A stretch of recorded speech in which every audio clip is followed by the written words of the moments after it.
Welcome, everyone, to the June 8th City Council work session. Welcome to everyone here and at home.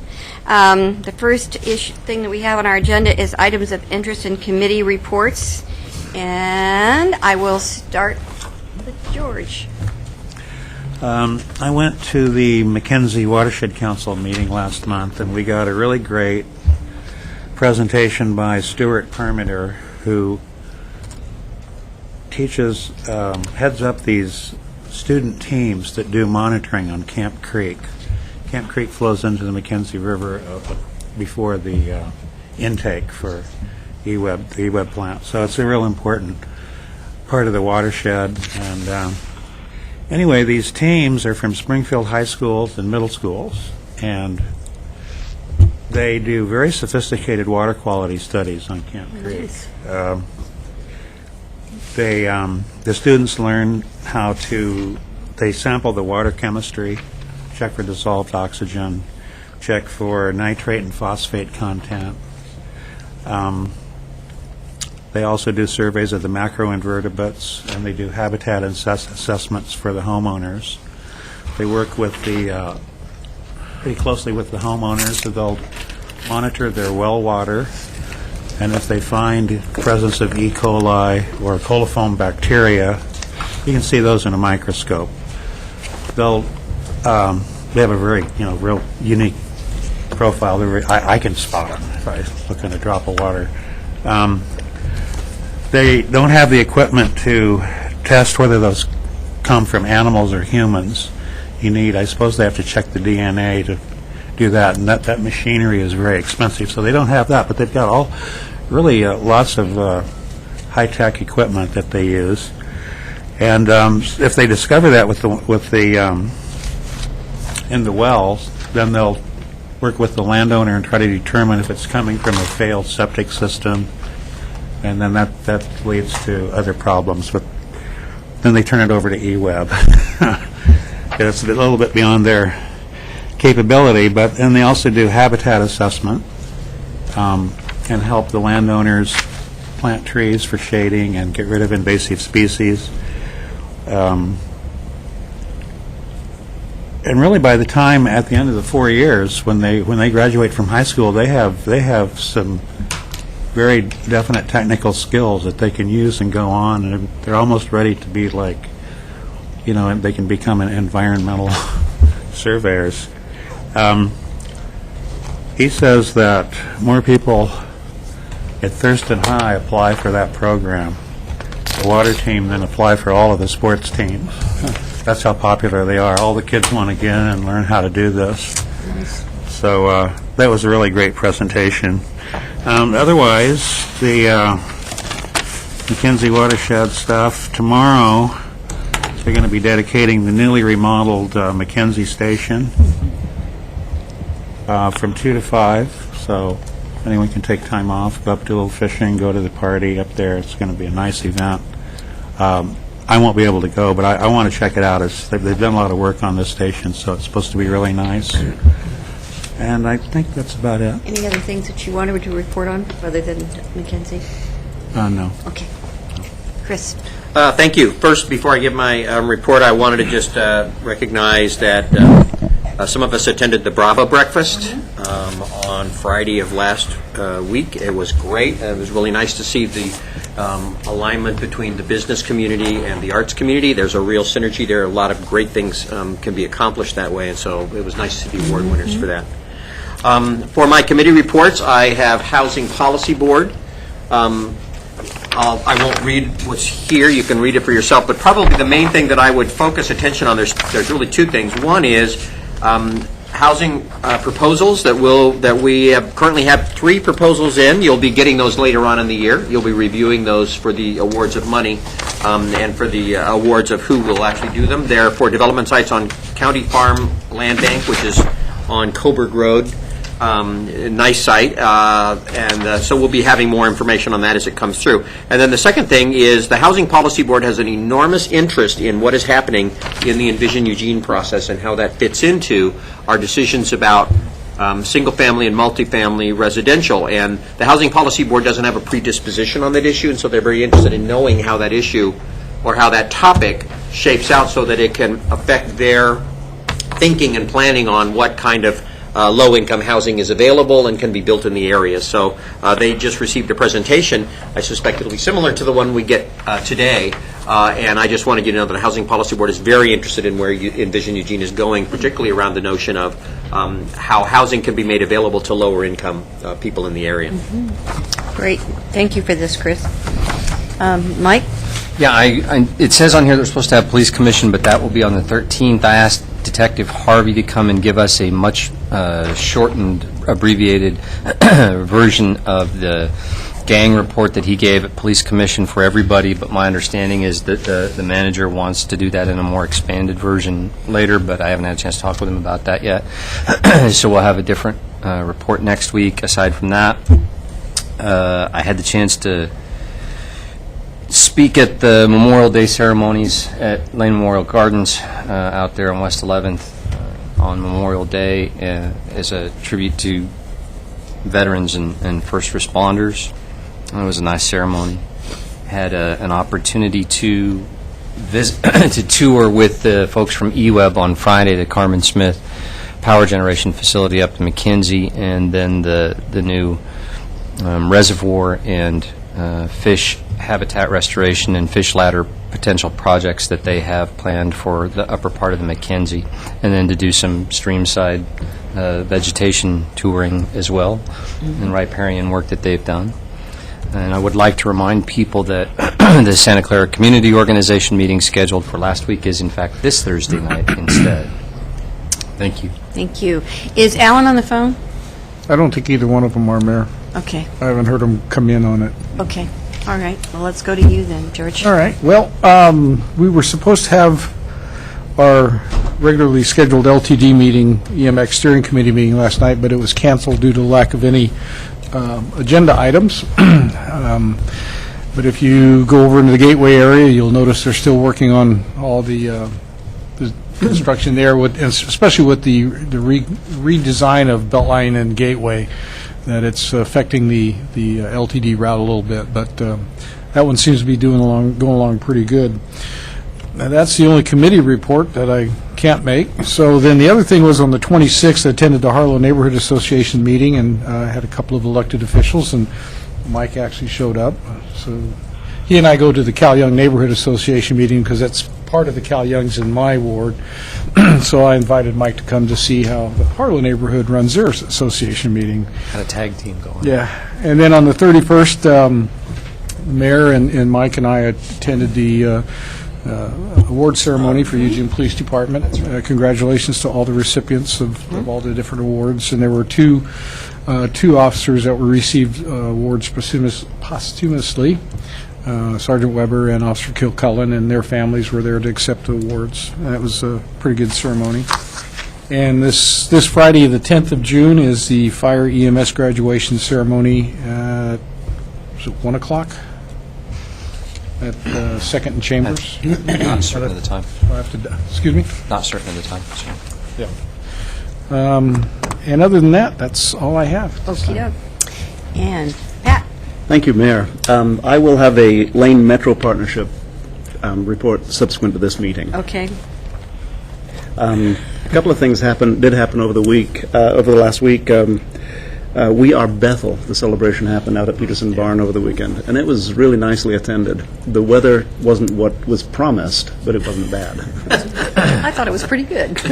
It wasn't too hot, and a nice breeze blew. And I actually double-booked myself. I was with the council booth with Councilor Ortiz. She and I staffed the booth, and I was also with the Human Rights Commission booth, which we had some pretty good activity around the Human Rights Commission booth. A lot of people were there. But I think it was mainly because we were right next door to the Registered Guard booth, and they had one of the spinning wheels, so the people who were waiting in line ended up doing our survey.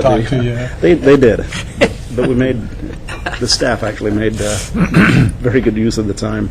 So it went really well. We Are Bethel was very well attended. It's growing nicely, and the City of Eugene's had a lot to do with that.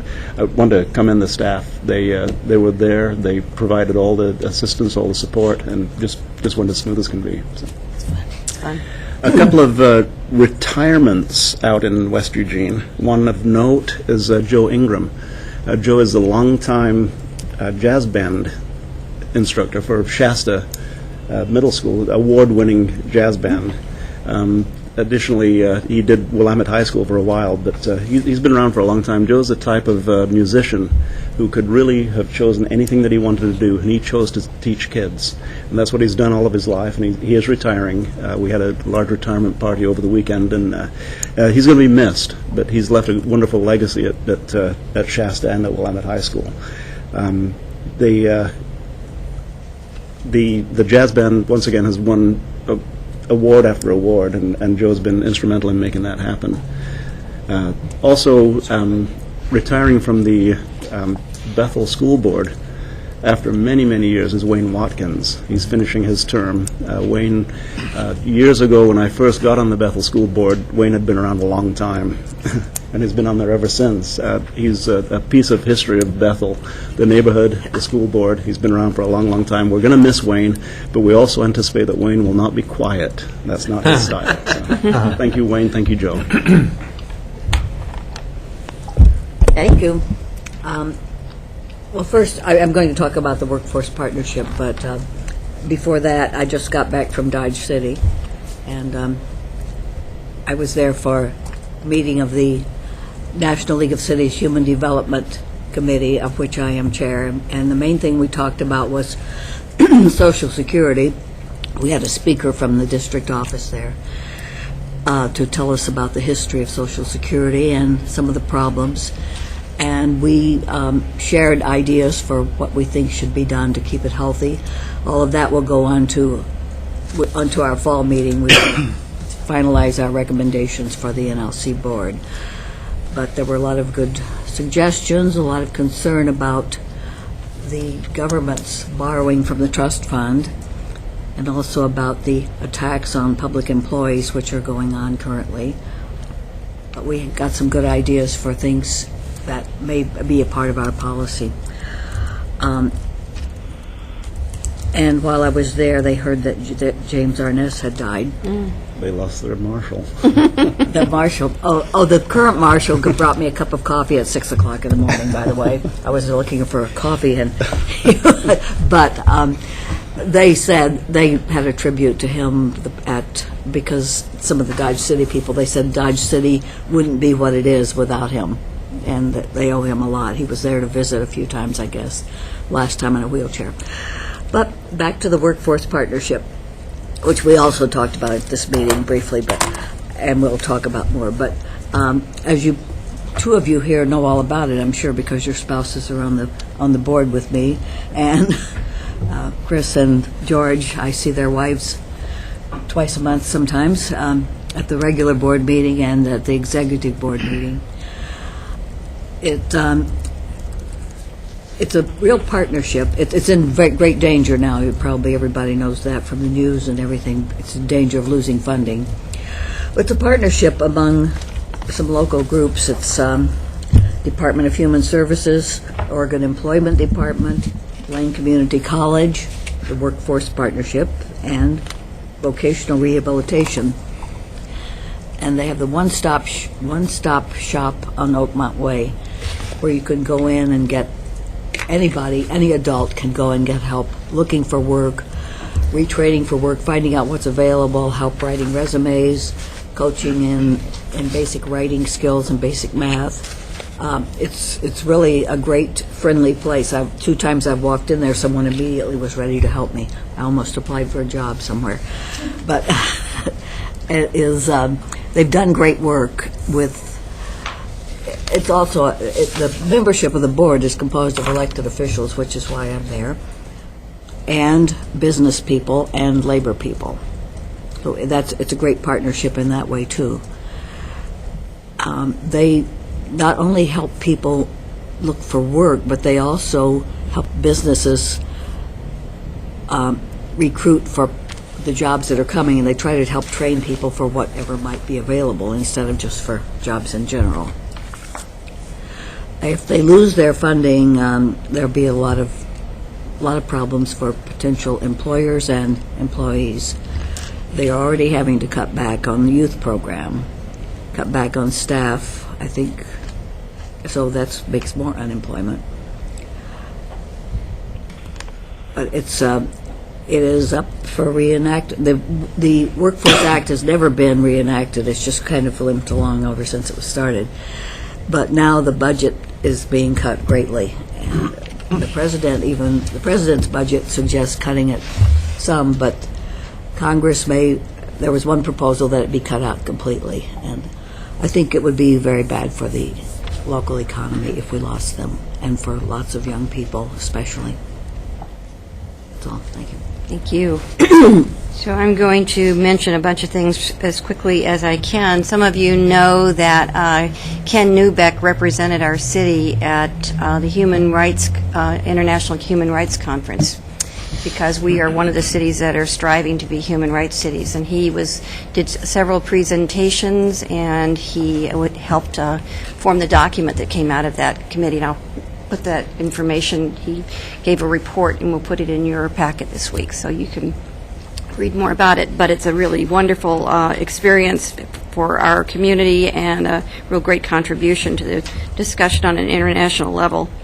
I spoke to the Climate Masters graduate class, and that's a wonderful thing where they teach people how to really look at assess their own homes and help them learn how to assess other people's homes so they can reduce their energy consumption and other kinds of things. And so that was a really good thing. I went to the Pedestrian Safety Summit, which is our city's work on trying to be sure that that our roads are safe and our people can move safely about our community. It was really good. I went to the University of Oregon's Research Innovations Awards, and I mentioned that because that's a place where we get a lot of really important spin-offs in terms of our economy, and so some great work going there. I went to the Business Commute Challenge. I guess we, as the city, won one of the first prizes, and I think we had 12 different units participating in getting to work without getting in your car, and whether it's walking or car sharing or transit. And so some great, I think the winning team came out of our Public Works Department, so congratulations to them. I went to the Hope in Action Conference, where young people from all over our community are learning some good sustainable practices that they can implement in their schools and in their homes. I went to the First Friday Art Walk, which was really a fun thing and a great kickoff to the season again.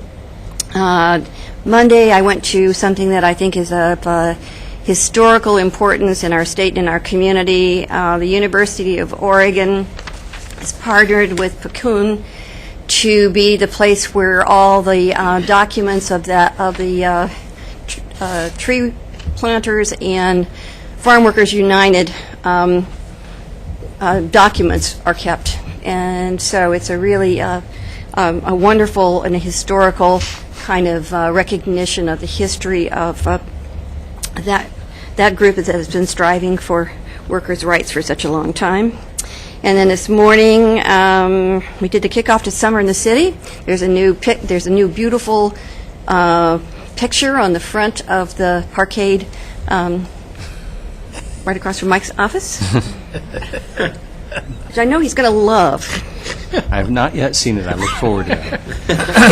That's an in-house joke, everybody, but anyway.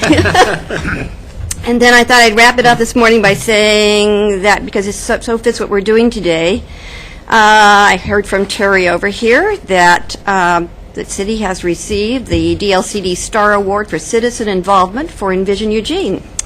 So they are going to be presented that award in Salem on June 22nd at the LCDC meeting. And so they are, I think Sue Richard's going to go, and me and Nelson and some of our staff, and so we're very proud and want to congratulate everybody who's been involved for receiving that award for the work on Envision Eugene. So I'm going to give a little hand on that. City Manager. George? Just real quickly, last week on the news, I saw the Public Works Department, Eric Jones, being interviewed about all the construction going on. I just want to remind people that Oakway Coburg Road is going to be undergoing major repair work, and please slow down. Please find alternate routes, and watch out for the workers.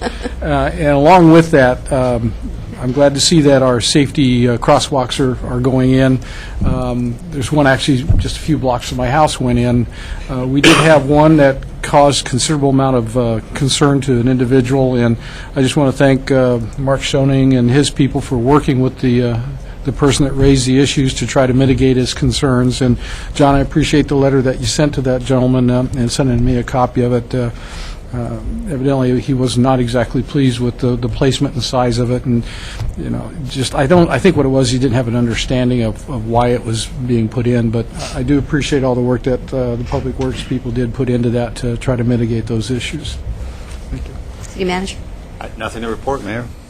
Okay, we'll wrap it up, and I just wanted to say thank you to Mike for covering the Memorial Day event. I really appreciate it. I usually can do both, but I couldn't do both, and so it was wonderful of him to step in this year, and I know they appreciated it a lot. And on the arts and business, the Bravo Breakfast, I just wanted to take note.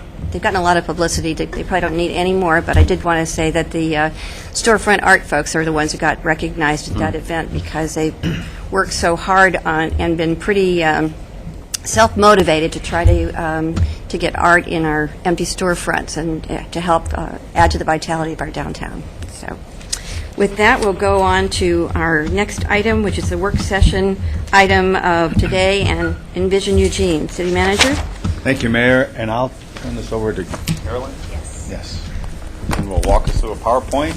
We have Rick Duncan and Sue Pritchard as part of, at the table today. They've been an integral part of the entire process up to this point. So, Hi, guys. thank you for joining us. Good afternoon. With me here today is Heather O'Donnell, and we will both be giving you a PowerPoint presentation today. So I think we can just turn off the lights and go ahead and launch into that.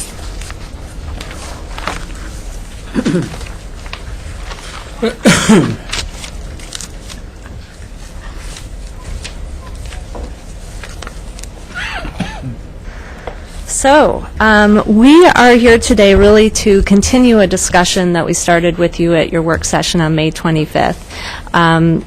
We're also going to include a little bit more background information. We will be going over an update on where we are in the process right now, a little grounding information around where we are with our housing land need assessment. We'll be introducing a new concept about phased implementation that we mentioned at your last work session but didn't have time to go into. We'll be going over the housing mix spreadsheet that was prepared by our technical resource group, and we'll have an opportunity for Rick and Sue to provide their insights into that as well. And then we'll talk a little bit more about next steps. And this is really an informational session for you, and it's here to set the context for our next work session, which comes up on June 29th regarding Envision Eugene, where we'll be coming back to you with preliminary recommendation around, or preliminary information, I should say, around our housing land need. So, just a little update on the process.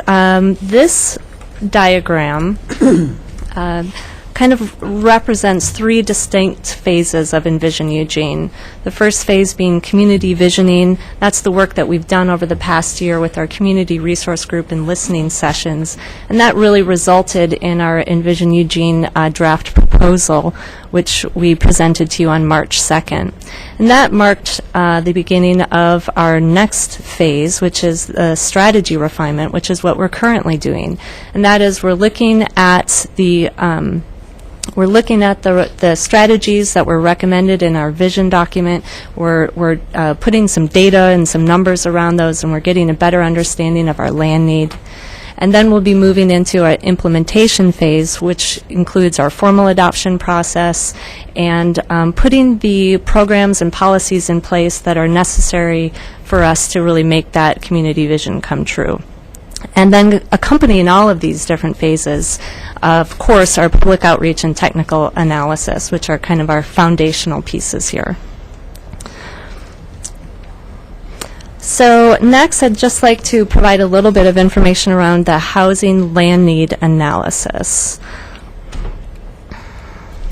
As you probably recall, our Envision Eugene proposal states that we will accommodate our multifamily housing need inside our current urban growth boundary. What we are still doing at this point is determining how much land we'll need for our single-family housing need. And it's rather a complex analysis that we've tried to explain in this kind of simplified diagram. So the boxes on the left-hand side of the screen there identify the different steps that staff and the technical resource group are working through that will help us understand how much capacity we have inside our current urban growth boundary. So we're looking at capacity on our partially vacant lands. We are looking at potential to redesignate areas to provide more single-family housing. We're also revisiting some of the assumptions that we made in ECLA to make sure that we shouldn't be having different assumptions moving forward. And that will, again, refine what we know about our capacity inside the urban growth boundary. At the same time, we're trying to figure out what the demand will be for single-family homes in the future. So this conversation is mainly taking place in the discussion around housing mix. And we will hear a lot more about housing mix further on in this presentation. But again, housing mix refers to determining how many of the units we think we'll be building in the future, how many of those will be single-family homes and how many of those will be multifamily homes.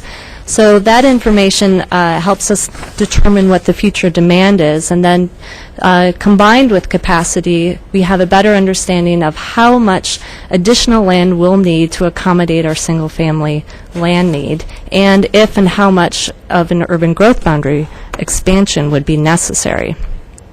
Now, if an urban growth boundary expansion is necessary to accommodate single-family housing, we have a concept called phased implementation that we would like to share with you. So this is a concept at this point, and we are working with different stakeholders in the community to really refine the ideas in this concept. It is something that no one else in the state is doing. It's kind of groundbreaking work for our community here. So there's no template to follow. But it's a creative strategy, and it helps us respond to the various concerns that we've heard from the community.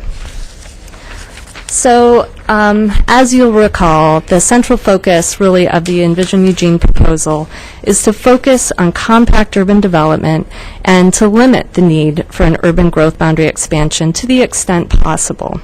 We're looking at different incentives and policies and programs that we'll put in place to help further that goal. If we do need to expand our urban growth boundary for single-family housing, this phased implementation concept provides a system of checks and balances that allows us to manage the amount of development that occurs in expansion areas. In doing so, we are able to keep our focus on creating a city that makes the most efficient use of its existing land, while we also monitor and keep pace with the market demand for single-family homes. So these next few slides I'm going to show you, I have this kind of diagrammatic, abstract representation of our urban growth boundary. There's no scale or geography implied here. But state law... There's no scale or geography. Yes. We'll reiterate that a couple more times. By state law, we are required to accommodate 20 years of housing growth. We cannot incrementally expand our urban growth boundary over that 20-year period. We need to plan for the full 20 years and add any expansion area all at once. So, for example, maybe this, again, no scale, no geography implied here, maybe this is the amount of land that we think we will need over the next 20 years to accommodate additional single-family homes. We have existing tools in place, such as major infrastructure improvements and annexation policies, that already allow us to manage growth in new areas, but this phased implementation concept actually provides a more deliberate, transparent, and measurable approach to when and if we phase in future development. So, to do this, we could potentially divide the expansion area into different areas. So we have a phase 1 shown up here on the screen. There may be possibly 2 more phases, so three phases in all. Then the question becomes one about triggers. And there are a number of triggers that we could put in place, and we're currently exploring those with our stakeholders. But the one I'll share with you today is closely tied to monitoring the market demand for single-family homes. So, Phase 1 may become available upon adoption of our new urban growth boundary. Then the question is, when would Phase 2 become available? Phase 2 would become available when we would monitor the number of single-family homes that are being constructed, both inside the Phase 1 expansion area, but also inside the existing urban growth boundary. Because we know that we do have capacity inside the urban growth boundary, we want to make the best use that we can of those vacant and partially vacant lands. So by monitoring the number of homes that are being constructed both inside and in the expansion areas, when we reach a certain threshold of number of homes, then we would be able to move into Phase 2 of the expansion areas. Again, we would continue to monitor the number of single-family homes that are being built. That helps us really understand what the true demand is for this in the future. And once we see a certain number built in the expansion areas and again inside our existing urban growth boundary, only at that point would we go into another phase of development, Phase 3. So this is still a concept that we're refining. We hope to bring a refined concept back to you actually in June. But to summarize, this concept allows us to really stay true to some of our overarching goals around compact development, but it also allows us to be responsive to the demand for single-family homes in the future. So I'm going to move on to the next topic, and we'll have a chance for questions at the end of the presentation, but some of the information we present around housing mix may be informative to you as well and answer some of your questions. So at our last work session, we began talking about the spreadsheet that was produced around housing mix by the Technical Resource Group. We ran short on time, and so we're back today, and I'm going to hand this over to Heather, who is just going to introduce you to that spreadsheet. Good afternoon. So as you know, and as Carolyn discussed, and we've discussed with you before, housing mix is one of the key assumptions in figuring out what our ultimate housing land need will be. And as Carolyn mentioned, what we're talking about in the context of housing mix is what percentage of our future housing will be single-family detached, so meaning traditional single-family homes, secondary dwelling units, detached housing, versus what percentage will be attached housing or multifamily housing. And this is a pretty broad range, so it can range from row houses to garden apartments to multi-story apartment complexes. The housing mix spreadsheet that you have in your packet really tries to compare and contrast two ends of what we've heard of the housing mix spectrum for the future. As Carolyn mentioned, we're not asking you to choose at this point, but really what we're trying to do is provide you background information on this topic, more detailed background information, so that when we come back to you with a recommendation on housing mix and housing land need at the end of June, you'll be able to have some context for what the implications are of going towards more multifamily versus more single family. So again, the TRG provided this comparison to really kind of highlight the implications of leaning towards one spectrum or the other. Some of those implications aren't readily noticeable unless you're comparing and contrasting kind of the two ends of the spectrum, so that's how they were chosen. So as you know, there's been previous work already completed on what our future housing mix for new housing should be. Our current mix is 61% single family, 39% multifamily. Echo Northwest, our consultants on the project, released a preliminary recommendation of 55% single-family, 45% multifamily, so going a little bit more towards more multifamily than we see currently. This is based on work that they've done with other jurisdictions, their work with the state regulations regarding housing land need and this issue, and also looking at our demographics, our trends, recent trends, and affordability issues in Eugene. Housing Mix subgroup, which is a subgroup of the Community Resource Group, also looked at the ECHO report and recommendation and looked at additional articles, reports, and then, of course, had their own opinions about what the mix should be. And they ultimately came up with a recommendation of the mix of new housing being somewhere between 60%, 40%, and then 55%, 45%. And so that leads us to today, where the TRG has developed this spreadsheet that compares and contrasts the ends of the spectrum. This is really meant to supplement the previous work. It doesn't propose a recommendation. And at this point, I think what I'm going to do is just walk through some of the key points in the spreadsheet. More detailed numbers and background and implication statements are in the spreadsheet itself. So, but there's a lot of information in there, so I'm just hitting some of the high points. So the first thing is, what is the effect on our housing stock by 2031 if we change just the mix, if we change the mix of just the new housing? So both mix options there, both bookends, have pie charts on the left that show you what happens to the overall mix. And when I say overall mix, that means the existing housing stock plus the new housing stock that's anticipated by 2031, what effect it has on changing the mix of the new housing. So if the new housing comes in at 60-40, then you'll see the pie chart on the left, on the far left. There's actually no change to our overall mix. It still stays 61-39. On the 40-60 side, the overall mix changes a little bit, and it goes to 57-43.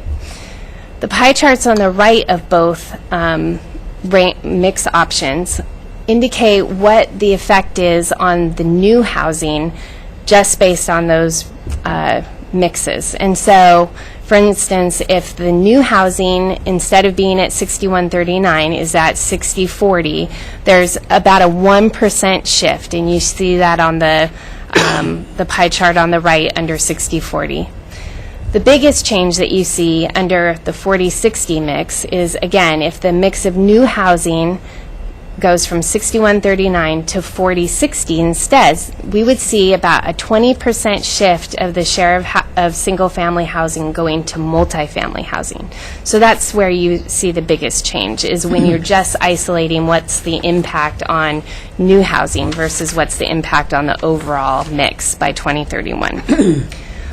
Both of these scenarios make very different assumptions. The scenario of the housing mix staying at 60-40 makes the assumption that really nothing's going to change with respect to the economy, the environment, and housing trends that we've seen. The scenario on the right actually assumes that there will be some significant changes in trends in the future in at least one or a couple of those areas. So the housing mix spreadsheet also, and the work of the TRG, also looked at outlining potential implications of changing the housing mix of new housing and categorizing that into several broad categories. So you see the list there. The spreadsheet details what the potential implications are on both ends of the spectrum. I'm just going to hit a few here. So strategies needed. Significant strategies would probably be needed for a 40-60 mix. And when I'm talking about strategies, I'm talking about additional incentives, redesignation of property in order to be able to fit the increased multifamily need under a 40-60 mix all inside the UGB. So we'd be looking at trying to find a lot more strategies to be able to fit that need inside the UGB, like our pillar document is guiding us towards. And that is really focused on trying to provide more redevelopment along our corridors and core commercial areas than we have seen in the past. As far as the market goes, each end of the spectrum, each of those 60-40 and 40-60, addresses different ways that the market might change in the future. So you've heard this before. What are the baby boomers going to do? Are they going to age in place? Are they going to continue to want single-family detached? Or is there going to be a significant shift to more downsizing and condos? What is Generation Y going to do? Are they going to buy like other generations have in the past and want single-family detached in yards, or are they going to continue buying closer to the core and looking at condos and attached housing? And then the other issue I'm going to touch on is affordability. So we've talked about this before. We know we have a gap that our existing housing stock and mix is not providing enough housing for low and even some moderate income levels. So how much do you shift the mix to provide more opportunities for those income levels? The next segment of the spreadsheet and the work the TRG did looked at demographic factors and how might those actually influence what the new mix should be. So Eugene has a larger share and continues to have a larger share of college-age people than Lane County as a whole. That makes sense. Eugene's population, we know, is actually growing older. We also know that Eugene's household size is generally smaller. So we're seeing more households that are made up of single persons rather than families. And we're seeing more households that have less children than we've seen in the past. And Eugene's becoming more ethnically diverse. How does an increase in the Latino and Asian populations affect housing choice in the future, and what type of housing they're going to be purchasing or renting? And then finally, housing trends. How might recent housing trends affect what to plan our new housing for? So, not surprisingly, housing starts have been dominated by single-family housing types, and that is pretty much consistent throughout Oregon. Most of our towns have more single-family than they do multifamily. But we also know that housing has become less affordable for renting and owning. So in 1998, housing cost 3 times that of income. By 2008, and then again in 2009, housing cost 6 times that of income. So, as Carolyn mentioned, and I mentioned earlier, we're not asking you to make a decision at this time, but we wanted to provide you more detailed context so that when we do come to you with the recommendation, actually within the next couple weeks, you'll be able to have context for what that recommendation means, if it's going more towards multifamily or more towards single family, what kind of implications that has. So now I'm going to turn it back over to Carolyn to talk about next steps. Okay, just a few more slides here to let us know what to plan for. Before I get into that, just want to kind of remind us that while our recent conversations have really been focused on land need, issues around the urban growth boundary, the Envision Eugene proposal is about much more than that. It's about how a vision for a sustainable, compatible, compact development inside our urban growth boundary, and we are continuing that work. We're looking at 20-minute neighborhoods. We're doing a pilot project in South Willamette and opportunity siting. So just to kind of remind us all of kind of the broader types of work that are going on. But in the next few months, we will be focusing on land need. And for each one of these primary land needs that we're looking at, housing, commercial, and industrial, we're really looking at 3 questions. How much land will we need for that use? Where will it be located? And then how do we implement that so that it supports the vision that we have that's represented in the pillars? So we're at slightly different phases for each one of these different land uses. So I have a slide for each one that shows next steps. So regarding housing land need, we'll be back to you at the end of this month with information about our preliminary land need, what we think we have, or what we think we will need, excuse me. And then we'll work over the summer months, we'll be getting input, we'll be refining that analysis, and we'll come back to you in the fall with finalized land need recommendation, and also preliminary results about potential single-family expansion areas if they're needed. So that's for housing. For commercial land need, last work session in May, you initiated code amendments that begin to address some of the issues around encouraging mixed use along our transit corridors. Additionally, we'll begin the conversation around financial incentives in July when we hold a work session focused on MUPD, or the Multiple Unit Property Tax Exemption Program.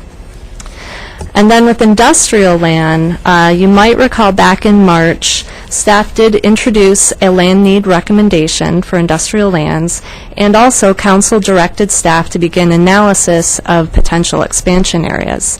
So we'll be coming back to you in late July to discuss that land need and the preliminary results of our analysis of the expansion areas. Again, over the summer months, we will be refining that information, we'll be getting public input, and we'll be back to you in the fall to share that information with you. So that's all we have. We can entertain questions about phased implementation or housing mix or next steps. Did you want to give Rick and Sue a chance Yes, to please. make comments first? Let's see, I guess if the one thing I could add to this is that the process is working, in my opinion, and I think it's working really effectively. The Technical Resource Group was formed to verify the assumptions that are made and the numbers and conclusions that are drawn. And I think that process is working very effectively. The range of opinions around the table is huge. Attendance has been consistent and good for many, many weeks, and it's going to continue on probably into July. And I think that you have good reason to be confident that whatever comes out of that group has been thoroughly worked and reworked and as worked over as anything probably could be before it gets to you. So I think you can be confident that that's happening. I think just to echo what Sue's saying, is it's been a really great process. There's been hundreds of community hours put in by community members. We meet somewhere between 2 and 3 times a week for 2, 3, 4 hours at a time, getting our work done. The subcommittees on partially vacant are near their conclusive work. We should have that recommendation for you in the next couple of weeks. We actually are now looking at probably another subcommittee to set up to study the residential development within commercial areas in our commercial. Yes, do we have someone there? Alan? Yeah, this is Alan. Okay. Thought it was Alan's kids. Okay, Alan, we're sort of at the end of the Envision Eugene presentation. Conference locked. Never mind. Go ahead, Rick. Again, we're looking at a new subcommittee that I think is going to start pretty quick on studying developing residential within our commercial cores that we've talked about in commercial corridors. And we're working on there's a subcommittee doing a spreadsheet analysis that hopefully is going to take a lot of the ECLA conclusions and data and put it into a sort of a community presentation so that our community members can take a look at that and be able to work through a lot of what us and the CRGs and so on have spent hundreds of hours going through. Hopefully it'll be something that'll be really transparent, and you'll be able to see how all this data moved from the collection process into the analysis process. So hopefully that'll be coming forth in the next 2 to 4 weeks also. I just want to say on behalf of all of us, thank you, and thank you for those 3 hours at a time work efforts. I guess I would like to just make a comment here, because I think every time we have a council meeting and we talk about Envision Eugene, we have new entries to the conversation that are listening for the first time, and so it's always sort of a an iterative process here, that the community folks who've been working on this are people who mostly just sort of stepped up and said they were willing to participate. And this is not an exclusive group, and this is not a secret group. These are just a larger and larger group of community members who are putting some time in to help us work through this process and give us the best information and advice they can give based on their study and their expertise. And I just wanted to put that out there, and then maybe ask the question before I call on Betty and Pat. How are we going to keep the public engaged in this sort of iterative process, the larger public, even larger than those who are actively involved? Well, we do, summer always poses a bit of a challenge for public involvement because people are often vacationing and things like that. And so we don't have any big deadlines that are occurring anytime over the summer. We have the entire summer to hold a number of different input sessions. We are actually scheduling one for early July right now that will focus on some of the housing land need information that we'll be presenting to you at the end of this month. We'll have additional opportunities for kind of workshops or open houses later in August and September. We also are, I think, doing a great job of keeping the website up to date. So all information that you get, that our technical resource group gets, and that we provide in public open houses is available on the website. And we've been using video a lot at our public open houses. So if people can't make the public open house, they can click on a 5 to 10 minute video on our website that kind of walks them through what they missed. So we'll keep providing those ongoing opportunities. We have a newsletter that continues to be sent to about, I think, 400 folks to keep them up to date. And then, of course, we will, before major decisions, we'll have public hearings, and we'll be looking at those more towards the fall. So with all of that, if anybody who's watching this has some questions or some concerns or needs to understand better, they can connect through one of those processes, or if they need more specific information, we can hook them up with somebody who can try to answer those questions, right? And the website is www.envisioneugene.org, and there are phone numbers there to call as well. Great. Thank you for that. Eddie, you're up first here. Thank you. First, who are the stakeholders? You talked about the phased implementation. You said you're consulting stakeholders. Who are they?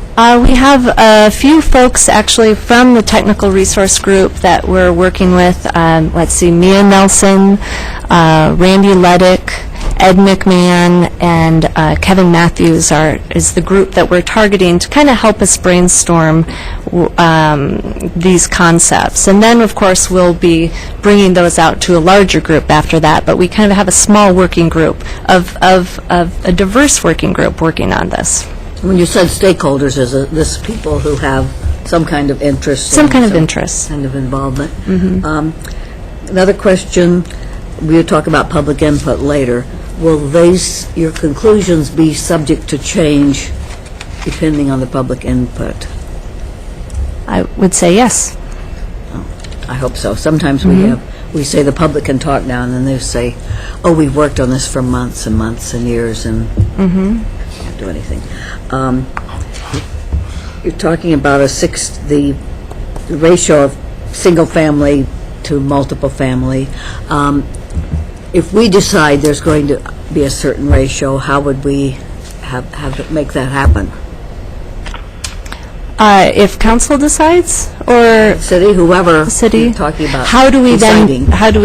Well, we are not in control of all of the factors. There is a market that is in control of a lot of the factors. We can only plan for accommodating that. So through zoning and land use designations, we make sure that we're planning for the housing mix that we think we'll be getting. But it is something actually that we have to monitor over time, and monitoring continues to be a very important point of this entire process.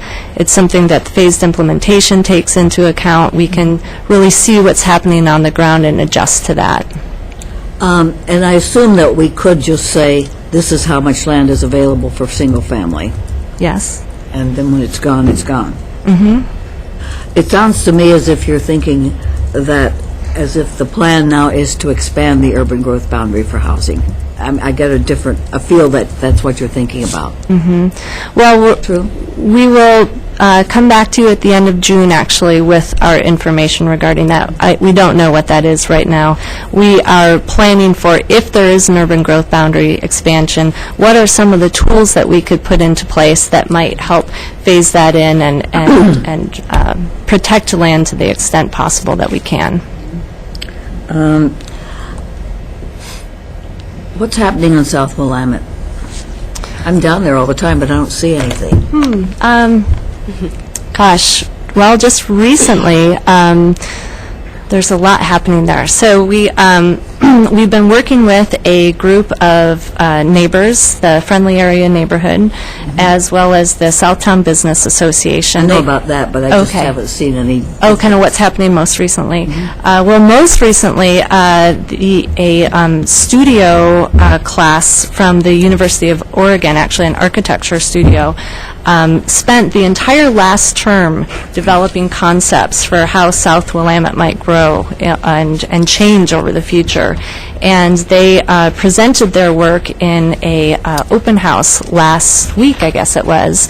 And we had probably 30 or so folks attend that, and the students shared their ideas about what can happen with the street, what might happen with additional commercial or housing opportunities in the area, and just playing with different design ideas. And it was actually a really interesting way to put a lot of creative ideas out there in kind of a non-threatening way, and to see how people responded to them. So, and I believe all that is available on the website, too.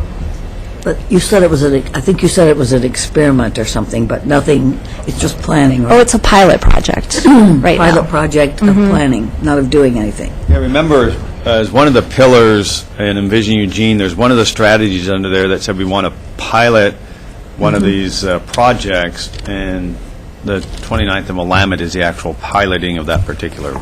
Yeah, but Strategy. I'm wondering, has anything really happened, or is it just talking? That's what I'm trying to ask. Well, right now, we're just talking with the community to try to develop really a vision for the area. We have applied for funding through the Transportation Growth Management Program that would allow us to do a study and design work of what to change along Willamette Street itself. And so if we get that grant, that will allow us to do some more detailed design work that can lead to future street improvements. I remember once going to, I've mentioned this before, but going to an all-day workshop on making South Willamette more walkable. And there were lots of ideas, but nothing happened. That's, and thank you for saying what you said instead of TGMP, which is transport. I have a request anytime, and I've said this before, but anytime we get plans or reports, I would like to know the names of the people involved, not just that they're diverse, but who they were. And also, if there's a minority opinion, I'd like to see a minority report. Sometimes sometimes we don't give an opportunity for minorities to speak. That's all. Thank you. So before I turn to Pat, I just wanted to make the point that in terms of the discussion around what we do if we have an expansion of the urban growth boundary, that was a direction given to staff by council that said they wanted to see what a phased-in approach would be and what would trigger that phasing. So the work they're doing now is not an assumption, but it is from council direction, a way to try to address it in the case that we do have an urban growth expansion. So that's what they're following up on by the work that we were seeing today. Pat? Thank you, Mayor. I just have a couple of comments, but really I'm seeking reassurance in a couple of areas more than anything, and you're angling in that direction already. surrounding the 20-year supply of land. Can you talk a little bit about identifying it now? You said that it needs to be identified now, but will be phased in. Can you talk about that a little bit more in detail? Well, what I mean is that the state requires us to determine what our 20-year supply need is for land. And so then we would need to, if needed, we would need to expand the urban growth boundary to accommodate that full 20 years. We couldn't say, oh, we're just going to expand for 5 years now and then we'll do 5 years later. They need us to plan for the full 20 years. So in light of that, what can we do as a community to have control over that expansion area to kind of phase that in over time? Because we don't know exactly what the market's going to do in the future. So if we continue to monitor and monitor what the market is doing, then we can kind of keep pace at a local level with the demand. That is precisely the reassurance that I was hoping to hear. Okay, good. That we are looking at the 20-year supply and making our best guess at Yes, this point in time what that's it is correct. for the future. Also, reassure me, please, that we will be not fixing hard and fast to what we identify today, even the entire package, not just the phased-in portion of it, but that as we go through the 20 years, we will look at the errors that we potentially have made Yes. in identifying currently. It's true. We have an entire pillar around flexible implementation, and that has a very strong focus on monitoring a number of factors, not just single-family home demand, but what kind of density we're seeing, what kind of multifamily demand we have. There's a whole slew of different factors we'll be monitoring for and can then adjust for over time. The next reassurance is from maybe something that Commissioner Duncan touched on a little bit. Regarding, we talked about this last time also, is partially vacant land. You talked about the partially vacant subcommittee as one of the groups that's meeting on a regular basis. Can you talk about the discussion a little bit that the partially vacant land subcommittee is going through? Yeah, in the, in the ECMA study, remember that the vacant land capacity is lands that are determined to be vacant and not have improvement values, this is assessment record values, of more than $1,000. Well, we could have something out there that was several acres that may have $50,000 or $200,000 worth of value on it. So the partially vacant group is now looking at all of those parcels that have improvement values above the $1,000 threshold, which we refer to by state law as part of the partially vacant. And physically what we've done is we started with the largest parcels out there, and we physically looked at each one on aerials with tax lots, understanding the topographies of all those, and we've gone through and categorized the larger ones down to about 3 acres in size.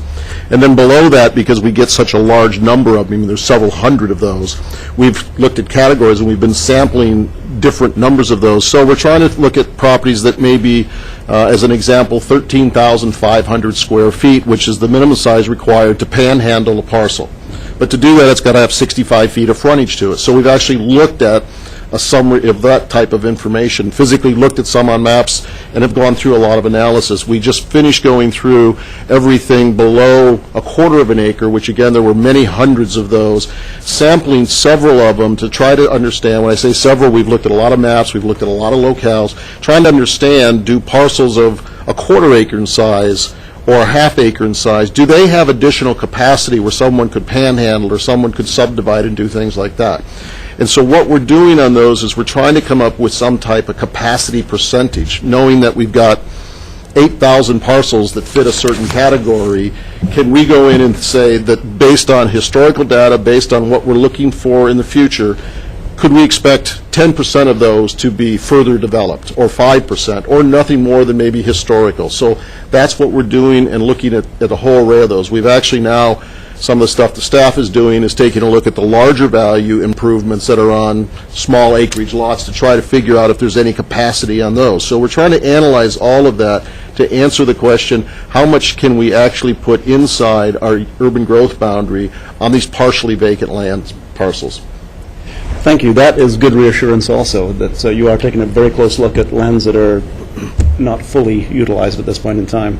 And I would trust then that that also includes, for instance, a lot that's identified as a duplex lot that has a single dwelling perhaps straddling the lot, making it really improbable that it's going to be a duplex lot ever.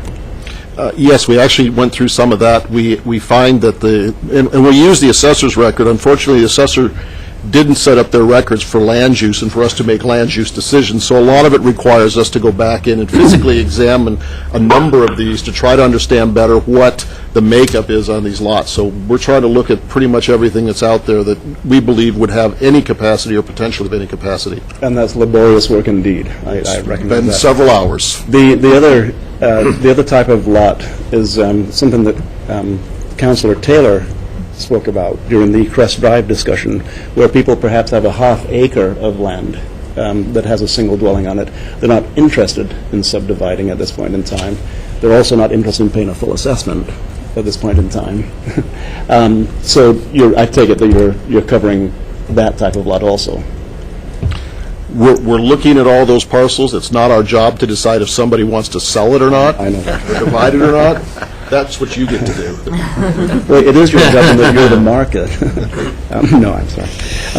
The other reassurance that I'd like is that the current trends in housing mix, where we are seeing a lot of housing around the University of Oregon that does call for more than normal mixes of multifamily housing. So in recent years, there's been more multi-family housing built or multi-unit housing built based upon the needs of the University of Oregon, based upon perhaps the needs of Blaine Community College. We have, something around 20% of our population is student. So understanding that the current trends in building more multifamily currently may not be the future trend. Or may not be the future trend. I trust, and I'd like reassurance that you are taking into account that perhaps there are spikes here and there that occur based upon needs of university students. Mm-hmm. You had also mentioned different ethnic mixes, perhaps, that could spur different percentages. Good. I'm not going to make any recommendations. I think you guys are doing great work at this point in time, and 3 or 4 meetings of 3 or 4 hours. That's great. Thank you. Monthlies. Mike, you're next. Thank you, Mayor. I, too, would like to say thank you to all the TRG members, because that's a lot of work. That's a lot of volunteer time, and you're really helping our community. Thank you very much to everybody that's here with that. Carolyn, you mentioned that some of the ECLA assumptions are being revisited, and we talked about some of the details of that. I wonder, are any of the constraint issues being revisited? And if so, can you give me some more detail about that? Specifically to, we didn't identify constraints that were non-Goal 5, say protected waterways, drainage ways, wetlands, and the assumptions out of the initial ECLA work were that those were 100% buildable. Are we going back in to do more work on saying, well, actually, some of this is constrained? I can speak to that a little bit. So some of the work that is occurring with the TRG will be looking at that issue. Specifically with respect to swales and stormwater and their usage may be increasing in the future, particularly as we start looking at green infrastructure. And dry wells. Right, and losing the dry wells, exactly. So we are coordinating with Public Works on that. They've given us some additional preliminary information that we're going to be putting in front of the TRG to have that discussion. So they'll have the capacity to adjust for, maybe we want to consider more constraints than we have so far? Yeah, I think the key is that we have to be able to show that there is a reason why that's happening. Since we know that it is possible that there will be some changes to stormwater standards given our NPDES, National Pollution Emission Discharge Permit, thank you. Since we know that there might be some changes coming out of that, what it might make sense to do at this point is look at what the impacts might be, but then do a further analysis of a further detailed analysis when we actually know what those changes are going to be. So we're looking at things now. We're taking into consideration that we believe that green infrastructure is going to increase, and thus swales. We're probably going to see more retention of swales. But the work that's going to be going on through Public Works is probably when we're going to have more detailed information about what the actual impact is going I see to be. two pillars that affect that, not just the green infrastructure piece, but also neighborhood livability, because specifically with regard to River Road and Santa Clara, that kind of infrastructure to them is an integral part of neighborhood livability, and I want to make sure that we're doing everything we can to identify and not overbuild in those areas. Mike, I think Rick had something he wanted to respond. Yeah, just as sort of further note on that, one of the things that we talked about doing on some of our, we have a substantial number of, I'll call mid-sized parcels, possibly 3 to 7 acres in size, that's up in the South Hills area, and we've talked about using sort of our LiDAR ability to look at some of those to understand if we have actual ground concerns or ground constraints because of that. And the other one I mentioned at the last meeting, because of all the flooding that's going on in the Midwest, is FEMA is possibly looking at some new guidelines that will restrict development in floodplain areas, not just floodway areas. So staff has agreed to sort of monitor that to see if that may be something that's going to come forth from FEMA somewhere in the near future. Okay. Next question, we identified 1,800 acres in the initial ECLA of needed residential that needs to add to the UGB unless we bring that number back based on how we're doing the Envision Eugene work. So my question is, how legally bound are we to those initial reported assumptions? So I'm looking at the lawyer person. Can I just scoot in? You bet. You're not. You haven't taken actions at this point that bind you to anything. That need assessment as part of 3337 isn't binding in any way? No, you accepted those numbers for purposes of staff moving forward and providing you the kind of analysis you're getting now. But if in the determinations that you make from here on out, you find that those initial numbers were in error or not quite as accurate as you think they should be, you have the ability to adjust those, and you may even see staff recommendations that you do in some ways. Okay, thank you. What do the phase triggers look like at this point?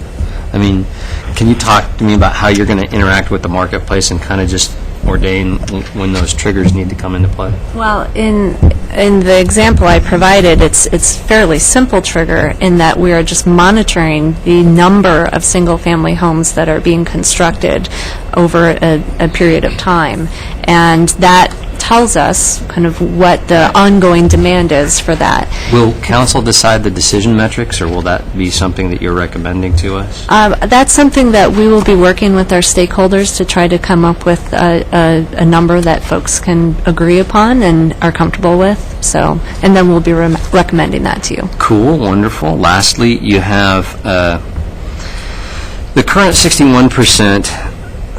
You referenced that you're, not in total control of those mixes. The marketplace kind of dictates that. And we talked about the seventh pillar of flexibility over time and being able to kind of monitor and keep that keep a handle on where we are with regard to that percentage. My question is this: if we're currently at 61% and we're going to monitor, are we monitoring the regional effects or just the effects on our community? And by that I mean, when we decide, for example, that we like 61% or we don't, that has an effect on where everybody else decides to build. I mean, I think you could make a pretty good argument that our actions over the last couple of decades have increased at a higher percentage single-family development in the outlying communities. So are we looking at this with a regional metric? I think it's possible that we could. We'll certainly be tracking what is happening within our own jurisdiction, but I don't see why we couldn't kind of expand our view as we monitor. See what our actions, how our actions affect the region. We can see what is going on in the outlying communities. We might or might not be able to draw conclusions about why they're happening, but we can certainly provide the base information. Okay. Anybody else in round one? Yeah, this is Alan. I'd like to be in the queue. You're in. Go. Okay, thanks. I too would like to thank all the TRD members for the hours of work on this. It's a real service to the community and it's very helpful to me and I believe the rest of the council. And I have been talking about irrevocable 20-year decisions in this process. and that we needed to fix that problem with the planning process that was from the 70s. And I think this phased implementation with periodic reviews and triggers makes a lot of sense to me, that we don't end up going down the road of irrevocable 20-year decisions where we can tweak them as we need to go along. So I really support this process. I'm here actually in Washington, D.C. at the Climate Leadership Academy with Lisa Gardner, who apologizes for not being there, but she's with me here. And the keynote speakers was a guy named Chris Weinberger, who was a consultant real estate developer person. And he was talking about the shifts in the marketplace that are occurring with regard to housing and the way we do urban transportation and land use and how we deal with all those systems. And he said the market is shifting away from drivable suburban context to walkable urban. And it's being driven by not us baby boomers, but by the millennials. And he said in the next 20 years we're going to see households that have 25% of them have children in them down to 9%. And singles and couple households going from 75% up to 84%. That's the market that the market is responding to with regard to this more dense urban environments with more multifamily housing than single-family or drivable suburban model versus the walkable urban model. He said the best way to explain this was actually by talking about the programs that we watched on TV that the boomers watched versus the millennials watched. Us boomers, we grew up watching I Love Lucy and Dick Van Dyke and the Brady Bunch were all suburban, drivable community-type shows. And the millennials all grew up with Seinfeld, Friends, and Sex and the City, which were all walkable urban-type models. And it wasn't by accident that they did that. The people at the networks actually do their market research and figured out what would be the best matching the marketplace. And so that was a great example for me to think about who's driving this train moving forward about this multifamily, single-family dilemma that we have and how it plays out. And I thought that was very, very illustrative. It makes me think that looking in the rearview mirror of where we were really doesn't make sense, and looking forward within the context of the millennials driving the new market, and it makes a lot more sense. Thanks, Alan. I guess I'd make the comment that, as I recall, I Love Lucy started out in a multi-unit dwelling and made their way to suburbia.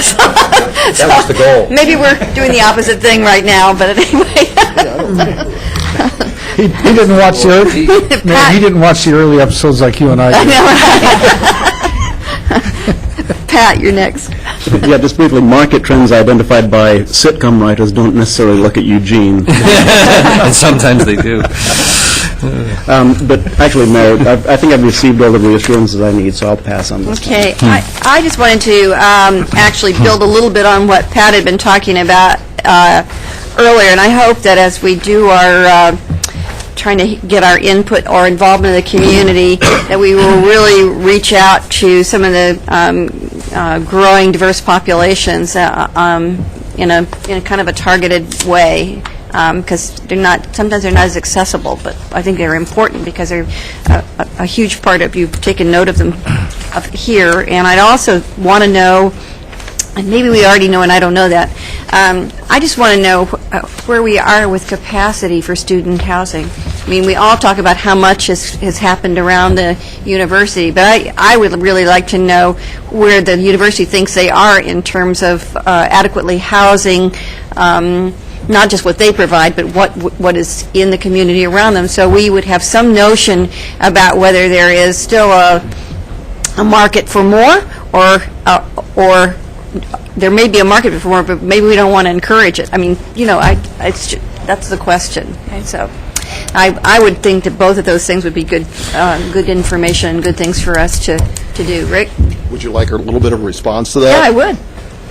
In my part-time job, I actually study things like that. Mm-hmm. We actually have finished a fairly intense multifamily housing project study over the last 6 months, and our belief is that current demand for likely more student housing is probably in the 2,000 to 2,500 units right now, And that's, as always, sort of trying to understand where the university is going from here as far as their capacity and their enrollment, and also looking at what the university has planned for their redevelopment of all their residential halls over the next decade in that aggressive program. So that's sort of the numbers that we're seeing at this time. We haven't tried to figure out where that mix lies or how it's going to look, but it certainly will, preferably, I think from a student population standpoint, like to be close to campus. We seem to see a real pressure to move back into close-in campus locations. And interestingly, as far as the parking goes, we're starting to see less demand on parking for students. They're starting to recognize that their cars really are just a burden on them, and a lot more are leaving them at home. And I think we're going to continue to see that trend in the future. Well, I have been told, and I assume it's still the case, that the university is moving toward housing on campus all freshmen and sophomores. So how many that represents and how successful they're able to do that is my understanding of their goal. And then we know we've had a huge growth in student housing right around the university, and whether we think that how much that adds up to the capacity they need, it would be helpful for us to understand. The university's goal currently is to get a student population of about 25%, because they're considered a residential university then, and right now they're at about 21%, so their goal is to try to increase that over the next decade to that 25% number. And I can let you know that when PSU did the population estimates about how much population we would have for the next 20 years in Eugene, it actually included students. They have there's a calculation that we then ended up using based on how many students you typically see in housing. It's a little bit different than what we see otherwise, and so that was accounted for with respect to what our population demand would be. And in addition, we also coordinated with U of O, understanding what their master plans are, how many units they are planning on building, and whether or not that's keeping up with their pace. What I would say is, and I don't have the numbers right in front of me, but I don't believe that they were I believe that they were kind of keeping up with their pace, but they weren't providing, it was around the 25% range. They were providing a fraction of it and trying to keep up with pace, but it wasn't exceeding it. Okay. All right. Mike, did I see your hand up? No, I didn't know if you saw her. Okay. All right. Anything else? Yes. I had a couple comments. Sure. I'm sorry, Mayor. No, it's fine. I'm not around this table enough to remember that rule. I wanted to just make two comments. One is that Rick's comment about the lot-by-lot analysis that's being done in the TRG, I think, is an example of what I was saying earlier, that you, I think, have a right to feel quite confident that this is not a set of opinions. This is not people just throwing in their opinions and just saying, well, this is what I think, this is what I think. It's really looking at data, and that's what the Technical Resource Group is all about, going lot by lot and really making some very clear data-driven decisions about what capacity is there. The other thing is that Mike's comment about the sloughs and drainage ways and waterways, I think that's a good example of the inherent conflict in this discussion and why it's so hard to make these kinds of decisions, because neighborhood livability is huge and a high priority, and we all want our neighborhoods to be wonderful, and if you radically change the Santa Clara River Road area, all of those beautiful swales and waterways, you're changing the complexion of the neighborhood, not to the good, in my opinion. Those things are what cause us to have to consider whether we're going to grow out of the urban growth boundary. And so it's not, I think it's important for people to remember that any discussion about expanding the urban growth boundary is not land grabbing or greed or anything like that. It's about how can we keep a livable community and still accommodate everybody's needs. And then one final comment.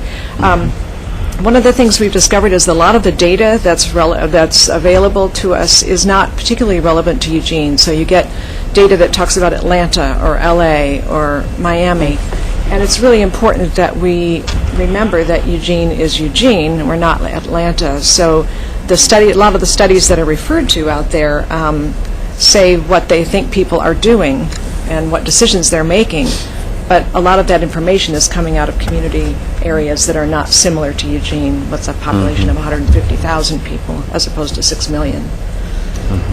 My only response to your comments would be, I'm happy if we buck the trend that facts don't matter. So I'll be glad for us to base our decisions on facts, because I think across the country we see a lot of facts not actually being the reason that people make the decisions they make. So with that, anybody else?